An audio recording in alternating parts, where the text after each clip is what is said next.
Hey guys, this is Tara LaShawn, and this is my spill on Power Season 4, Episode 8, It's Done. Okay, let me start by saying that this review does contain spoilers, so if you have not watched the episode yet, watch the episode, then come back, view the video, hit the like button, put your comments in. If you just want to know what's going on before you watch it, then feel free to stay on here, watch me, and also hit that like button and share your comments with me and your predictions of what you think is going to happen on the next episode, episode 9. There's only 2 more episodes, and then the season is over, and then we have to wait another year. But so far, this episode picked up on a really good pace. I know a lot of the episodes were leaked online, bootleg style, someone's broken phone, showing some stuff that happened, whatever. I'm still going to watch at midnight to see what's going on, okay? So let's get into this episode. What happened? So it starts with Silver. He's waking up after his roll around in the hay with Tasha. Tasha left him a note, thank you for last night or whatever. His phone's ringing. He has to knock at the door. He gets dressed, goes to the door, and it's James, and he's saying we need to talk. So automatically your mind is thinking, hey, he wants to talk about Tasha. He found out that quick. No, he wants to talk about Proctor. Where is Proctor? Have you heard anything about Proctor? Is there anything unusual going on with any charges or anything? Just want to know. James, like, I'm trying to be on the straight. I just want to make sure I'm out of this mess. No talk about any more charges coming my way or Proctor's way. And Silver's like, no, but if something comes up, I'll definitely let you know. Okay, so this is going on because in James's mind goes, something's going on with Proctor. He saw Proctor talking to Mock the night before, and he doesn't know why Mock approached him. And also, he's like, okay, Tommy left you to get rid of Bailey's body and his computer, which has incriminating evidence on it that could take all of them out. And he's like, well, he may want to make a deal to clear himself, so he doesn't go down. So he's kind of like doubting Proctor right now, which understandable, very understandable. So Silver's like, no, but I'll let you know.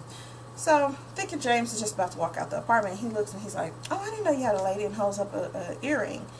And so Silver's like, she's not really my lady. It's kind of a gray area. You know how things are these days, you know. And so James looks and he does that little where he bucks his shoulder.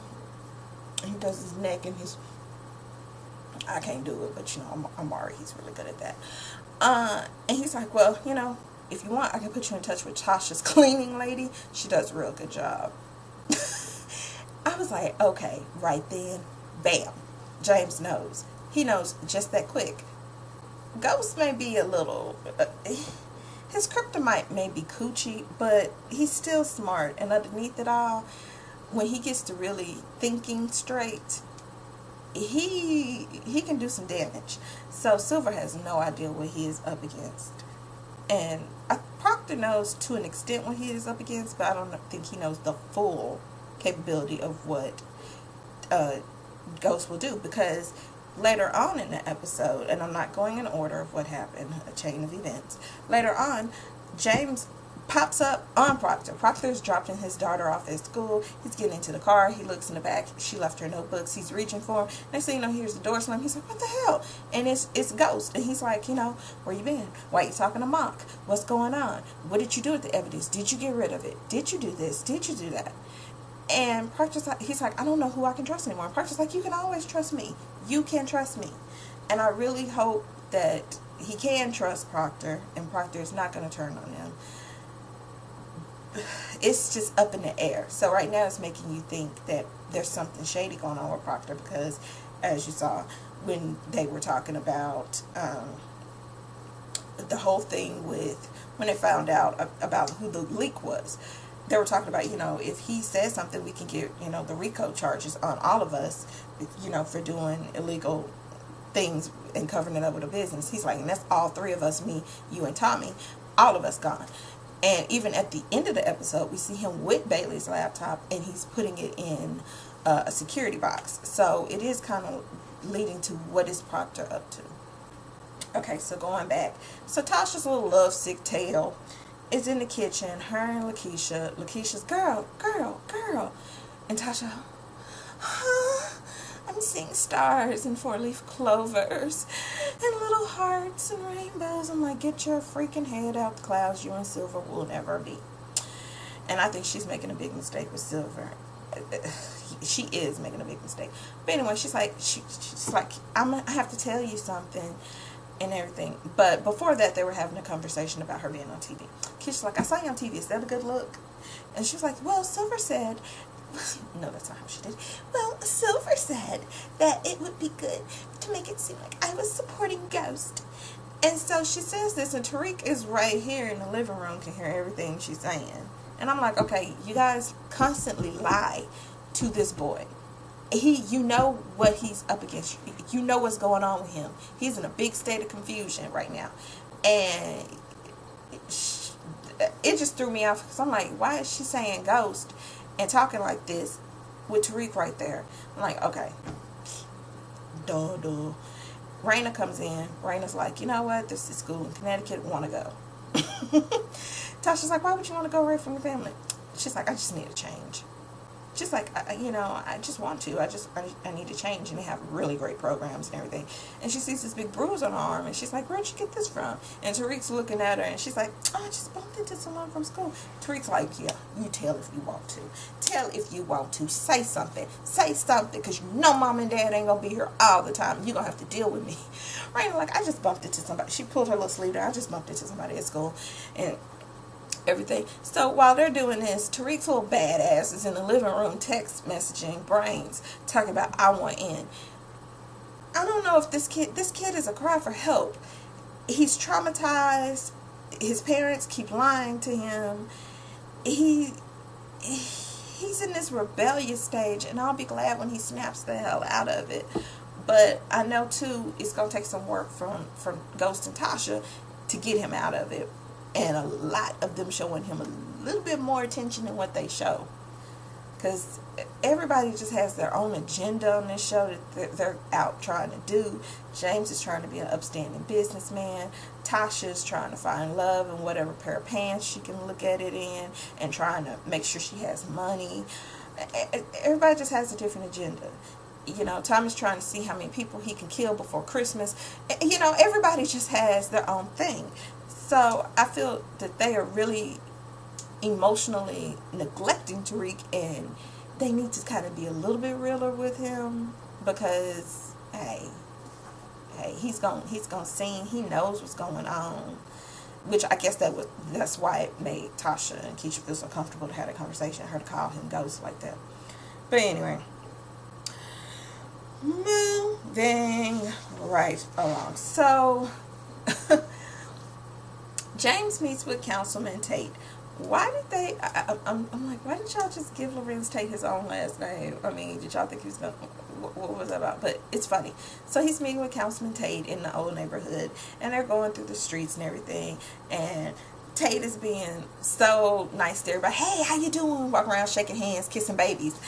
And I'm like, okay, why are you acting like you're going up for re-election or something? I'm like, can you just be like, hey, how you doing? You know, be a little calmer. It's like he was just doing too much extra. And I've seen people in my area who run for offices and everything, for county offices. They run around. They'll be in neighborhoods doing that too. I'm not going to mention one person's name. They would do that. They would come to the beauty shop where we were getting our hair done, and they would be like, hey, Sister Zell, yeah. And I'm like, I was a teenager, not a little girl. I was a teenager, I was about 15, 16. And I'm looking like, okay, you doing the most. You really doing the most. And that's kind of how I felt with Tate. Like, you're doing the most. It's like you're being real, but you're being a little, I don't know. It's like it's not authentic. I don't know. But, so he's meeting and he's showing them the area. And he's like, you know, someone else is joining us. And it's the young man you helped get off the streets. And I'm like, please don't. Please don't. Car pull up and who gets out? Dre. Okay, now, I like Dre as an actor. I like the actor who plays Dre.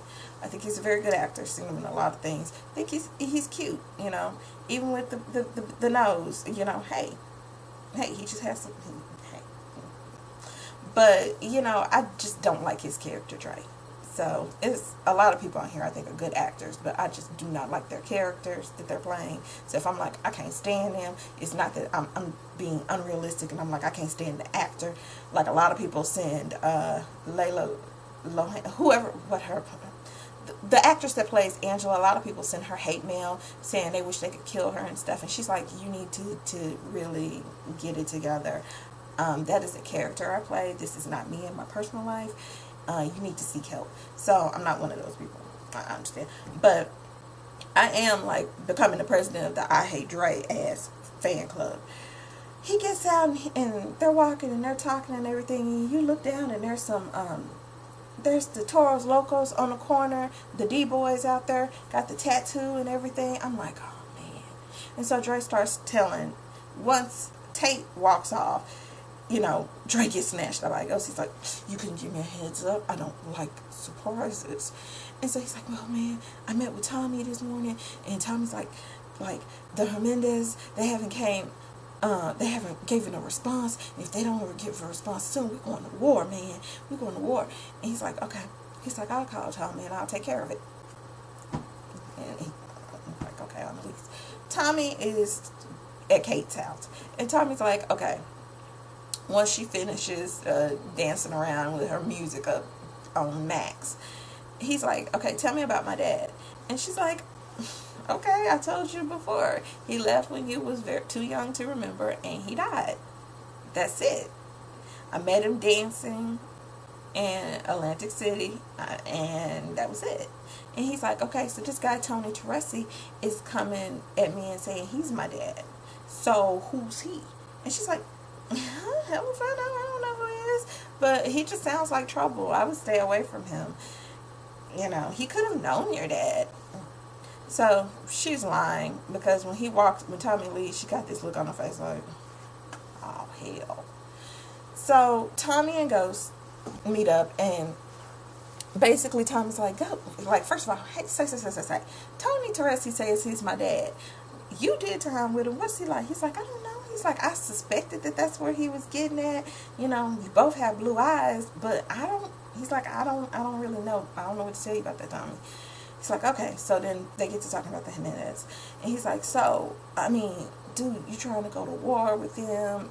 And Tommy's like, I told him that I killed Lobos. He's like, but how did you tell him? How did you tell them? Because you have to say things, excuse me, in a way that's going to provoke fear in people. Not just you threatening them. I mean, really, really provoke fear. So, of course, James wants this cleaned up. He's trying to be on the straight and narrow. He needs this for his business opportunity, his real estate opportunity. And Tommy, of course, needs this because, hey, he's the connect. So they're like, okay, we're both going to go meet him. So before they even go, they get a chance, they set up the meeting to go. Tommy decides he's going to go to Connie's house. So he goes to Connie's house, like, I'm looking for Sammy. She's like, Sammy's gone. He went to the store. He's like, what are you cooking? That smells real good, you know. So he gets into the house. He's looking at pictures of Tony. And while she's in the kitchen, and she's asking him all these questions, like, where are you from? I don't remember any Egans in Brooklyn or whatever. She's like, what's your mom's name? He's going through pictures, and he finds a picture and sneaks it out. This is an actual picture of Tony Teresi holding up this little baby boy in front of this house, which turns out to be Tommy and Kate's old house, and the baby is Tommy. So after he learns that, and after his meeting, he goes to the meeting with the Hernandez. And so Ghost is looking at the sister come down. He's like, what? He's like, yeah, I know, but, you know, that kitty got claws. So Ghost puts the fear in them of, hey, you guys are feared and respected because you took credit for killing Lobos, but we know you didn't. We can make you lose that street credit by, you know, telling the truth that y'all didn't do it. So you need to think about meeting his demands within, you know, 24 hours. The next day, we hope to hear from you. And Ghost did it in such a way where it was like, okay, all right. Like, all right. Gotcha. So, get to, because I want to leave everything with Mike to the end. So I'm going to go back to Tommy. So after this, Tommy goes to Kate's house and shows her the picture. And she's like, He's just not a good guy. You just don't need to be around him, okay? Yeah, he's your dad, but you just don't need to be around him. Kate goes, I'm thinking this is Tommy sitting here, and Tony Teresi's coming out. It's Kate saying, you promised that you would leave Tommy alone. You promised Tommy would stay out of this. Leave Tommy alone. He's like, are you threatening me? He's like, even in here, I still can get to people. I don't take threats very kindly. She's like, take it as you want, but leave my baby boy alone. So, yeah, Teresi is Tony's dad. And Tony Teresi is Tommy Egan's dad. And I'm like, okay, it makes sense because both of y'all have these two psychotic minds. And as he said in the preview, she's like, he's a criminal and a murderer. And Tommy's like, I'm a criminal and a murderer, Ma. Hilarious. So we get to Tariq. Tariq is hanging out with Brains and Big Country. Big. So I'm sitting here, I'm like, okay, I don't understand. He's supposed to be going to somebody's door to see if they want to buy some candy, and he's trying to getting himself together, and the guy rolls the window down, and he's like, dude, what you doing? You getting ready for a fashion show? He's like, I gotta look the part, I'm black, I'm in their neighborhood, I have to play the part. So he's like, yeah, I told you, little cat know what he's doing. So goes to the door. This white woman answers the door. He starts saying, hey, I'm doing this for my swimming team. She starts asking questions. He's answering them. So, okay, he gains her trust to come inside. These two come in. Oh, my goodness. Tariq gets punched and pulled and everything to make it look real. And so Tariq's sitting there like, man, didn't nobody tell me about this? You didn't tell me this was part of the plan. You was going to kick my ass when we got in here.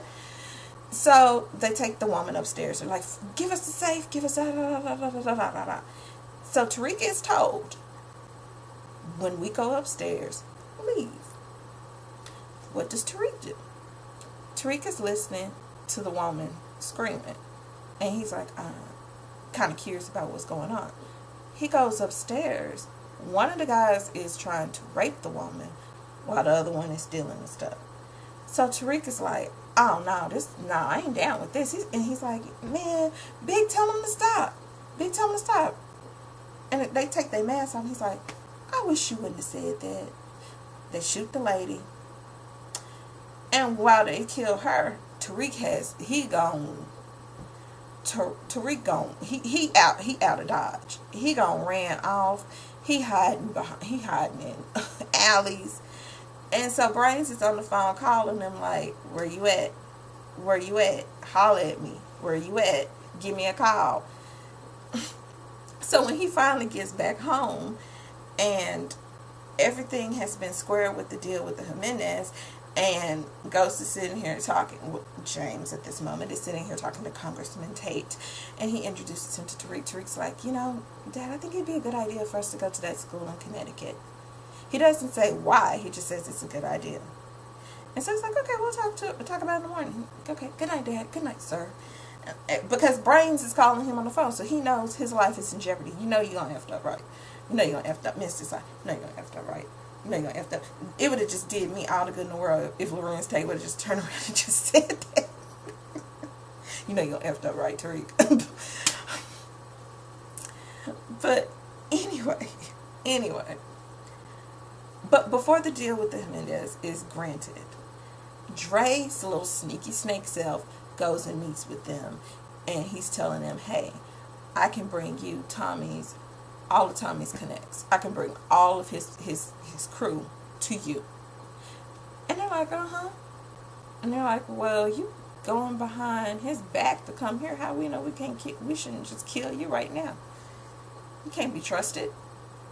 And he's like, well, I'm down with Karen Bassett and her hotels and her clubs and everything. We can take this to a higher level, and I can have this all sewed up for you and, selling out of here and everything. And they're like, okay, we'll make Tommy think he's in charge for a minute, but we will also, if you don't fulfill this promise to us, the guy said, I'll kill you myself.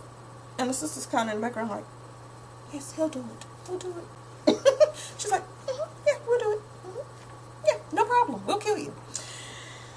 And I'm like, okay, Dre, this is going to backfire on you, and it may not be at this season, but I'm sure before the season, at least on the finale. And guys, I want you to tell me if you think the same thing. Tommy's going to find out And like I said, I haven't watched the leak episodes because I didn't want to watch anything bootleg from somebody's cell phone, okay? So, I want to know if Tommy is going to find out, which I'm sure he is going to find out, that Dre has been doing all this stuff behind his back. Because he was sitting in the car with, I think that was Christopher. He was like, can you do what you promised that you can do for them? And he's like, yeah. Without Tommy finding out? Absolutely. I'm like, Dre, you playing a dangerous game. And you just kind of got a little too smarted up. But once he finds out that you were behind Julio and all of this stuff, Christmas is canceled. Thanksgiving, Christmas, New Year's, Halloween is canceled on you. So anyway, so going to Mike and Angela and Sax and Donovan and Mock. So Sax is on his way to Angela's apartment, and boom, here comes Mike. And Mike's asking, Mock called me in. He said something. He wants me to give him some evidence on Donovan or something. He has got questions about it. Have you heard anything? And he's like, no, man, but if he did it, I think he deserves to go down, man. Yeah. Because Sax just texts Angela, I'm on my way. I'll be there in 15 minutes. I'm running late probably because I had to stop and get this cup of coffee and probably had a bagel or, breakfast. But I'm on my way. And so he gets to Angela's apartment. He's telling him about Sax. And then Donovan's like, he came to my house. My daughter answered the door. He's like, oh, I didn't know that he had custody of you guys this weekend. And they're like, well, Angela's like, well, I think he came to kill you. He's trying to tie up any loose ends. And he's like, you think? Yeah, he came to kill me. And Sax is like, well, we don't have any real evidence that we can take him.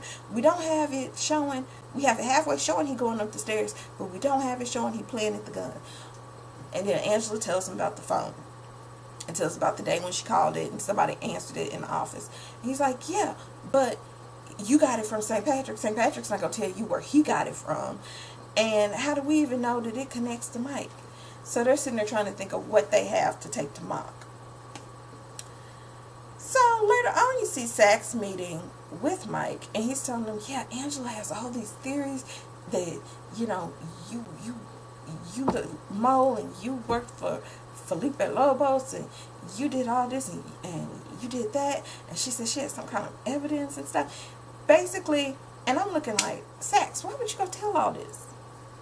So of course, Mike's like, okay, now I gotta go to Angela's house. So it's knock on the door and it's Mike. And I'm looking like, okay, this is the one time I was worried about Angela's safety. And I was like, Angela, why are you opening the door without a gun? And you know this is Mike. And you know Mike crazy. Angela, what you doing? So he comes in. She's like, okay, she's being cool. She's like, you want some? She go gets 2 beers. I'm like, this is how it started with Greg. And so Mike's like, yeah, I heard you got all this, you have all these theories or whatever that you think I'm the leak. And she's like, you talked to Sax, right? And he's like, yeah, and I want to know what do you think you got on me? And she went through everything we've known from the other seasons. Him going to the apartment, killing the guy, Greg coming in afterwards, the phone records, him knowing Felipe Lopez, giving his transfer information out to get him killed, and sending him to the wrong area, everything. So she just breaks it all down to him. And he's like, he just kind of cracks. He's like, you have no idea how hard it is and he confesses, yeah, I did it all. You don't know how hard it is to try to clean up every single thing you do. So at this point when he's saying this, I'm like, he just confessed to her in her apartment and she by herself. Angela's wearing a wire. Downstairs you see Mock, Donovan, and Sax sitting in a van. It was a setup. I'm like, finally they did something smart. Wow. And so Mike, of course, he pulls a gun out on Angela, and she's like, you don't have to do this. You don't have to do this, Mike. There's a way out. And he's like, no. He's like, no. I'm gonna say that you and St. Patrick, you got belligerent. You and St. Patrick jumped on me. I shot you in self-defense, and da da da da da da da da. And I'm going to make sure that they know your name. You think that all them conversations with Lobos, your name didn't come up? And she's like, I'm innocent. You have nothing on me.